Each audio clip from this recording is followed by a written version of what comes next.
Հիմա իմ այսօրվա ասելիքի առանցքային իմաստը այն է, որ այսօրվա Հայաստանում մենք լուծել ենք եւ լուծված ենք համարում մի պատմական խնդիր, որի մասին ես խոսել եմ դեռևս 2018 թվականին, եւ այդ խնդիրը հետեւյալն է, որ մենք ինչպես են ժամանակ ձևակերպել են, պետք է կարողանանք հաղթահարել պատմությունից մեզ ծանոթ ցիկլը, երբ Հայաստանը աշխարհակաղակական հանգամանքների բերումով երբեմն իրենից չկախված հանգամանքների բերումով ստանում է անկախություն, հայ ժողովուրդը ստանում է պետականություն, հետո էլի աշխարհակաղակական հանգամանքների բերումով էլի շատ դեպքերում չկախված իր որոշումից եւ իրենից այդ պետականությունը եւ անկախությունը կորցնում է եւ 2018 թվականին ես ձևակերպել եմ այս խնդիրը, որ մենք պետք է կարողանանք հաղթահարել եւ դուրս գալ այդ պատմական ցիկլից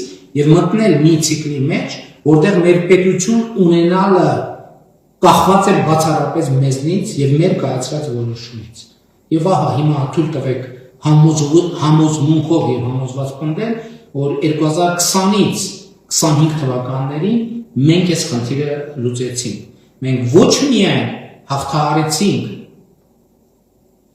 պատմական այդ ցիկլի բերումով առաջացած սպառնալիքները, այլև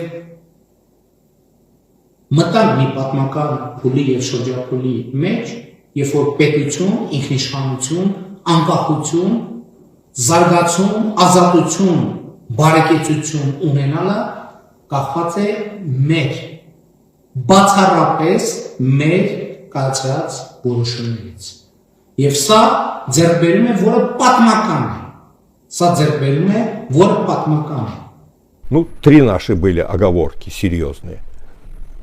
Не было в тексте мирного договора, но были. Это совместно закрыть Минскую группу, отправить ее в архив. Выполнено. Это работа по обеспечению беспрепятственного и безопасного прохода для Азербайджана через Зангезурский коридор. В общем, как будто бы начинать объявлено начало работы. Есть серьезный гарантер в лице Соединенных Штатов Америки. И, в общем, мы полагаем, что это будет исполнено. И исполнено в сроки, не позже, чем 28-й год. В принципе, 2 года вполне, как говорится, достаточно для того, чтобы на этом участке все работы минимально сделать. И, наконец, 3-е, это изменение в Конституции Армении. Там тоже объявлено, что новый проект Конституции в марте месяце будет обнародован.